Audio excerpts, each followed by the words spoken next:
belə deyərdim ki, Azərbaycan hakimiyyəti şok vəziyyətindədir. Çünki son vaxtlar rəsmi heç də deməsələr də, amma kim işin içindədir, özdə biz burada Avropada gözəl bilirik ki, Azərbaycan rəsmiləri cürbəcür vasitəsilə, misal üçün, Ukrayna deputatlarla çalışırdılar, Bolqaristandır, İtaliya, yəni hakimiyyətə yaxın bəzi deputatlarla işlər aparırdılar ki, bunlar Aşpada, nə olsun ki, Azərbaycan orada təmsil olunmur, yoxdur orada, amma Azərbaycanla bağlı nə varsa, hər şey orada işləri aparsınlar ki, Aşpa dəvət etsin Azərbaycanı. Güya Azərbaycan istəmir, rəsmi, amma faktiki istəyirdilər. Və heç bir sənəd zat qəbul olunmasın. Amma biz gördük ki, Aşpanın mövqeyi 24-cü ildən fərqli olaraq necə var, belə də qaldı və mən hətta deyərdim ki, daha da sərtləşib.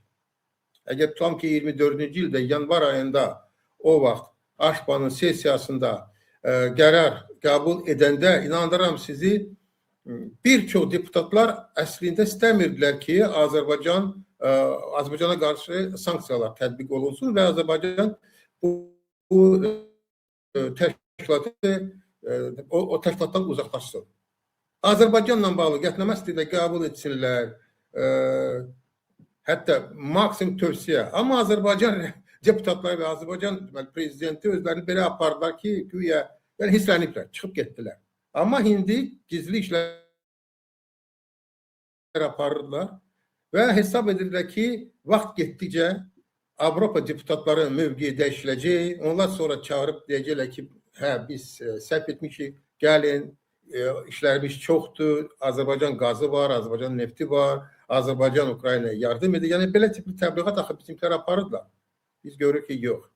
Nəinki Aşpa deputatlara təsir etmədi, əksinə. Onlar çox belə bir ciddi sənəd qəbul etdilər. Adətən, misal üçün, Aşpada Azərbaycanla bağlı həmişə orada erməni məsələsi ilə bir yerdədir. Yəni, Qarabağ məsələsi vardı həmişə, yaxud erməni məsələsi. İndi isə konkret Azərbaycana aid. Özdə bizimkilər həmişə kimi bir figur tapırlar ki, günahkar kimdir? Həmişə, misal üçün, əgər Avropa Birliyindən söhbət gedir, həmişə, misal üçün, Macronun adı çıxardılar. Günahkar odur.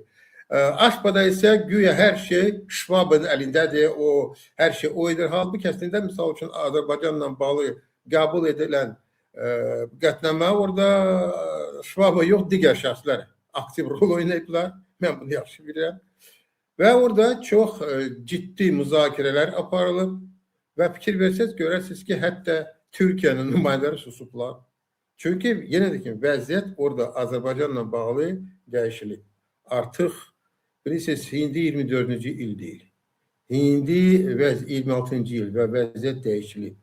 Əgər vaxtı ilə o Ukrayna ilə bağlı belə bir fikir də vardı ki, Azərbaycan lazımdır. Hə, Azərbaycanda insan haqlarına problemləri var, amma nə olsun ki, müvəqqəti olaraq gözləyib fikir verməməliyik. Çünki Azərbaycan qazı nefti daha vacibdir, Azərbaycan rolu da vacibdir. İndi biz görürük ki, heç buna da fikir verirlər. Sərt qətnamə qəbul edilib. Əlbəttə, bu deməkdir ki, bax, bu sənəddən sonra Azərbaycan rəsmiləri nəsə edəcəklər, yox. Bu belə deyir, amma bilirsiniz, bu hamısı yığılır. İş ondadır ki, burada axı söhbət nədən gedir? Aşpa adı bir təşkilat deyil. Bu həqiqətən çox nüfuzlu bir qurumdur. Və belə qurumda əgər hər hansı bir ölkə ilə bağlı sənədlər qəbul edirlərsə, bilirsiniz, bu obrazı yaradılır.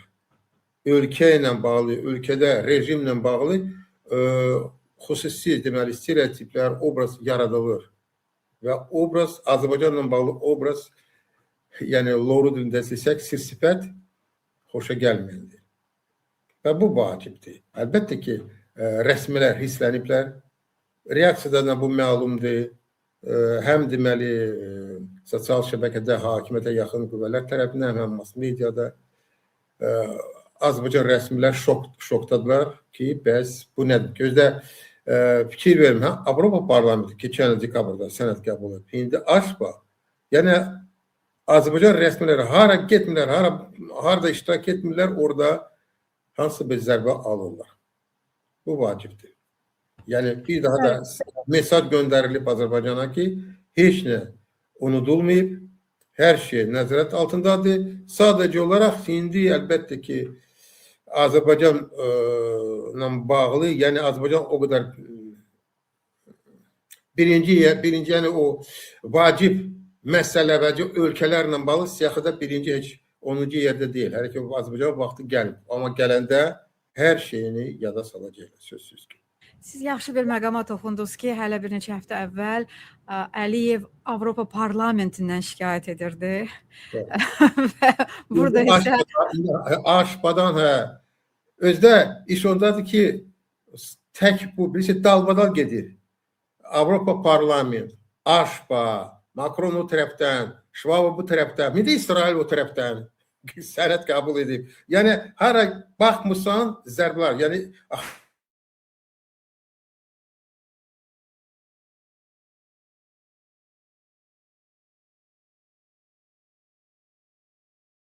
düzəlməlidir indi dostlar.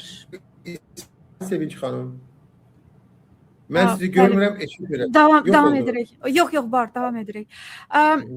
Bir şey soruşum sizdən. Deməli, xanım von der Leyenin həm Azərbaycan, həm Ermənistana səfəri gözlənilir. Keçən dəfə von der Leyenin ciddi tənqidini də xatırlayırıq ki, yəni enerjini faktiki belə deyək, insan hüquqlarını enerjiyə qurban verdi. Siz bu dəfəki regional səfərdən nə gözləyirsiniz və nəyə görə hər iki ölkə? Həqiqətən bax, iş ondadır ki, burada tək Azərbaycanla söhbət getmir. Ümumiyyətlə Avropada, Avropa Birliyində indi çox güclü diskussiyalar gedir. Avropa Birliyinin gələcəyi necə olacaq? İş ondadır ki, burada Amerika məsələsi var. Trump açıq şəkildə bildirdi ki, daha Avropa onu maraqlandırmır. Avropanın problemləri onu maraqlandırmır və o cümlədən müharibə ilə bağlı məsələlər, hərbi məsələlər və Rusiya ilə bağlı, yəni o çəkilib kənara. Bütün o hardasa bir 50 ildən ərzində, yəni son vaxtlar yaradılan o təhlükəsizlik sistem hamısı dağıdılıb. Yeni sistem yaradılmalıdır. Bu bir tərəfdən, o cümlədə misal üçün məsələ qaldırılıb ki, Avropa ölkələrə öz NATO lazımdır, Amerikasız. Yəni onlar hazırlaşırlar ki, bir gün Amerika çıxıb gedəcək, Amerikasız yaşamaq lazımdır. O digər tərəfdə Rusiya var. Avropa ölkələri nə etməlidirlər? Burada məsələ qaldırılıb ki, Avropa Birliyi bir qurum kimi dəyişilməlidir. Çünki faktiki olaraq Avropa Birliyi biz test edirik. Avropa Birliyi daha düşünmürük ki, bu nə qurumdur? Axı bu vahid bir dövlət deyil axı. Bu hardasa buna deyirlər ki, konfederativ bir qurumdur. Bu quruma 27 ölkə daxildir və bu qurum bilirsiniz burada Brüsseldə Nazirlər Kabineti var, Avropa Parlamenti var, amma bu 27 ölkə, əgər hansı bir ölkə o veto sistemi istifadə etsə, biz illər boyu bunu görmüşük. Misal üçün Macaristan tərəfindən Orban nə edirdi, Ukrayna yardımla bağlı. Yəni və Brüssel heç nə edə bilmirdi. Və ona görə məsələ qaldırılır ki, bəs Avropa Birliyi özü dəyişilməlidir, islahatlar getməlidir. Bir dövlət, güclü dövlət olmalıdır. Çünki burada xeyli pullar gedəcək indi Avropa müdafiə sisteminə bağlı. Hardasa 800 trilyon, milyard yox, trilyon avro buna hər son gələcəkdə, yaxın gələcəkdə istifadə etmək. Bu çox ciddi bir məsələdir. Və burada Rusiya faktoru var. Və bu islahatlarla bağlı indi diskussiyalar gedir. İndiyənə kimi necədir? Var idi Nazirlər Kabineti. Onlar öz işi ilə məşğuldur. Pragmatik, necə deyir ki, pragmatik mövqedən yanaşaraq cürbəcür görüşlər aparırlar, müqavilələr qol çəkilirdi. Misal üçün Saudi Ərəbistan o tərəfdən, Türkmənistan burada. Yəni baxmırlar o demokratiya ilə bağlı nə var, nə yoxdur, ümumiyyətlə ölkədən nə var, nə heç fikir vermirdilər. Və vardı parlament, Avropa Parlamenti. Orada isə əksinə məsələ qaldırılır ki, bəs bizim Avropa ölkələrin öz dəyərləri vardı. Biz demokratiya bastionu, yəni təmsil edirik və bununla bağlı, bunu heç vaxt unutmamalıyıq. Və görürlər ki, bəs bu belə bir söz vardır, Brüssel bürokratiyası, yəni Avropa Komissiyanı rəhbəri ilk növbədə Ursula von der Leyen, o çox belə lobbiçiliklə məşğuldur. Bu işlə ən fəal odur. O həmişə çıxış edirdi ki, bəs bizə qaz lazımdır, neft lazımdır, müvəqqəti biz fikir verməməliyik. Əlbəttə, özü də etiraf edir ki, Azərbaycanda demokratik zat yoxdur. Amma biz pragmatik yanaşaraq Avropa Birliyi tutalım ki,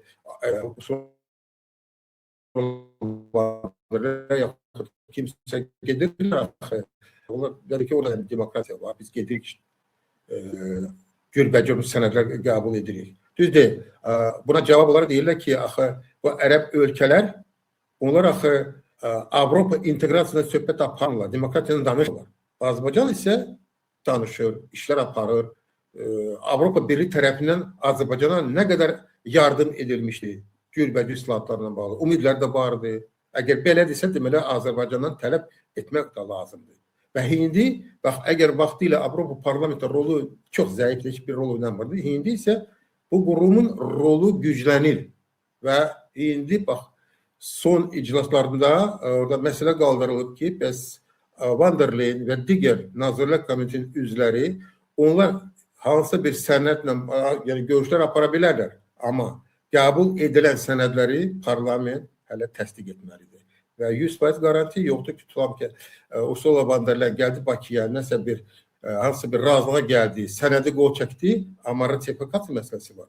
O sənəd Avropa Parlament tərəfindən təsdiq olunacaq ya yox, bu sualdır. Bax, bu bizimkilərə də mesajdır ki, daha o köhnə dövr qutarır. Siz Avropa Parlamentindən düşmənçilik etməməlisiniz. Edəndə isə zərbələr alacaqsınız. Avropa Parlament axı Azərbaycanla bağlı nə qədər yumuşaq desək, xoşa gəlməyən negativ sənədlər qəbul olunub. Bunun Azərbaycan reaksiyası necə olub? Azərbaycan bəyəm, misal üçün, etiraf edirdi ki, hə, bizdə problem var, mən hazıram bu problemləri həll edim. Yox, həmişə Azərbaycan cavab verdi ki, hamısı bu yalandır, bu erməni lobbistlərin işidir, Makronu tənqid edirlər, kimisə daha zamana dəyişilir. Zamana dəyişilir. Və Ursula von der Leyen əlbəttə ki, onun səfəri həm Azərbaycana, həm Ermənistana konkret olaraq bu koridorla bağlıdır. O cümlədən bu Trump'ın koridorunu, yəni o trip deyirlər, yaxud koridor. Bu koridor gedəcək Avropadan, konkret olaraq Almaniyadan, Bolqarıstan, Türkiyə gəlir Cənubi Qafqaz, sonra Orta Asiya Respublikaları və Çinə kimi. Belə bir koridor yaradılır. Daha doğrusu bu ideyadır hələ ki. Hələ ortada mən deməzdim ki, ciddi işlər başlanıb. Yox, hələ ki bu ideyadır. Hə, bu ideya ilə bağlı vəsait veriləcək, konkret işlər aparılır, danışılar gedir. Amma yəni bu danışılar hələ ki gedir və Ursula von der Leyen işi bax bununla bağlı ki, Cənubi Qafqazda indi Azərbaycan və Ermənistan münasibətləri yaxşılaşır. Deməli, indi imkan var bu dəmir yolu Türkiyədən Ermənistan sonra Azərbaycana gedən dəmir yolu istifadə etmək, bir də avtomobil yolları onları istifadə etmək mümkündür. Sonra Xəzər dənizi və deməli Orta Asiya Respublika ta Çinə kimi. Yəni onun səfəri bununla konkretdir. Bu konkret texniki bir səfərdir. Əlbəttə ki, bu səfər zamanı demokratiyanın, ümumiyyətlə o az danışır, sistemi danışsın, Trump kimidir. Ona görə tənqidlərə məruz qalıb, amma yenə deyirəm ki, əgər o hər hansı bir sənədi, konkret ayrıca, burada Azərbaycan-Ermənistan məsələsi var, bu koridordur. Amma Azərbaycanla bağlı, əgər hər hansı bir sənəd qəbul edilsə, bu hələ sənəd Avropa Parlament tərəfindən ratifikasiya edilməlidir. Orada isə hələ ki, çox şey aydın deyil. Arif bəy, İlham Əliyev yenidən Qərbi Azərbaycan məsələsini dirildib. Yenidən ASTV-lər Qərbi Azərbaycan cimasını göstərir. Nə baş verir? Bu, bilirsiniz, çox maraqlı bir məsələdir. Maraqlı o mənada ki, burada məntiq yoxdur. Bax, bu Qərbi Azərbaycanla bağlı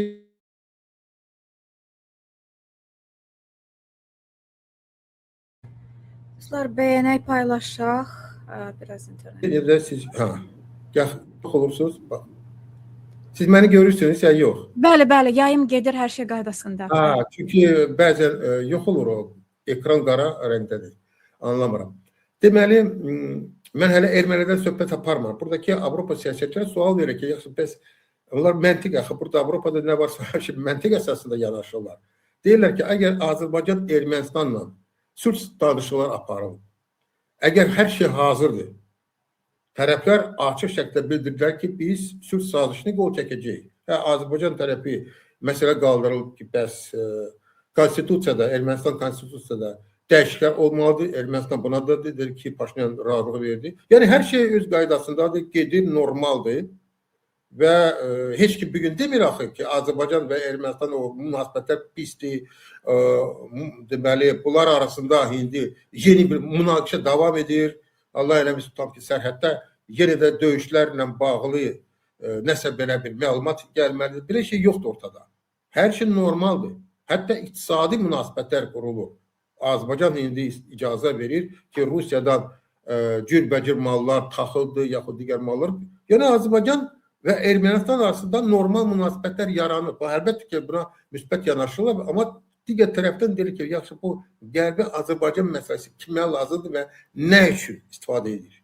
Əgər tutam ki, təzyiq üçün hansı təzyiqdə söhbət gedir? Hakimiyyətdə Paşinyandır.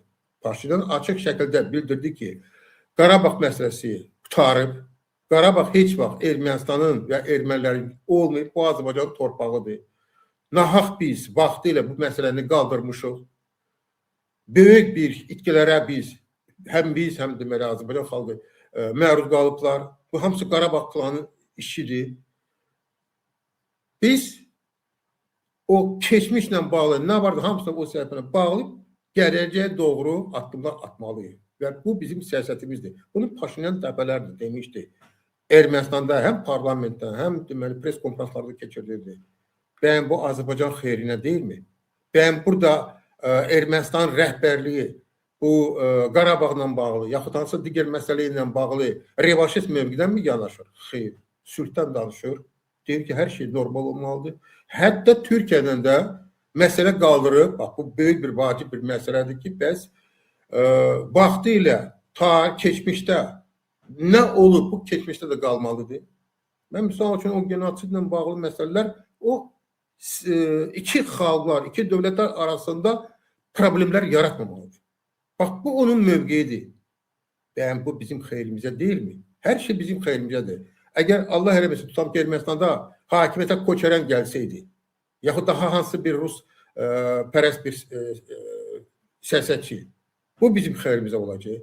Yəni, belə baxanda Azərbaycan hər şey etməlidir ki, sülh sazişi yaxın vaxtlarda qol çəkilsin.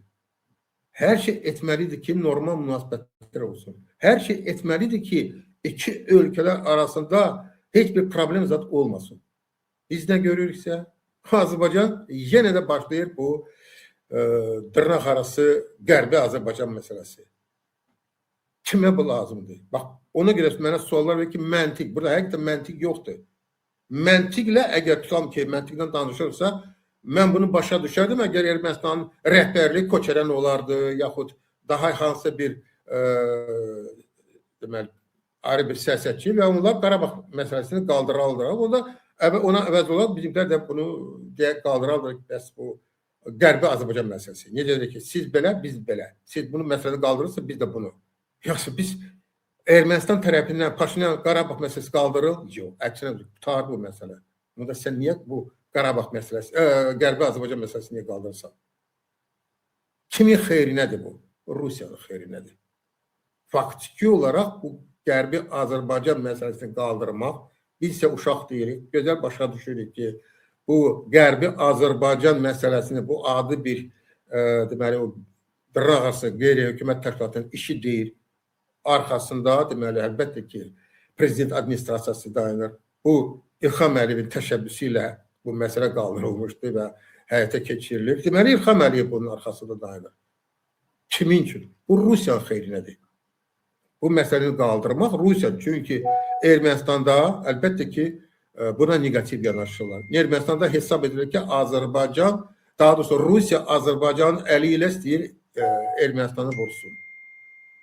Necə ki, vaxtı ilə 22-ci il yada salaq, 22-ci il sentyabr döyüşləri faktiki olaraq o vaxt Rusiya Ermənistanı vururdu bizim əli ilə. Bizim əskərlərimiz o vaxt yadınızdadır. Biz nə qədər o vaxt itkilərə məruz qalmışıq. Kimə lazım idi o döyüşlər?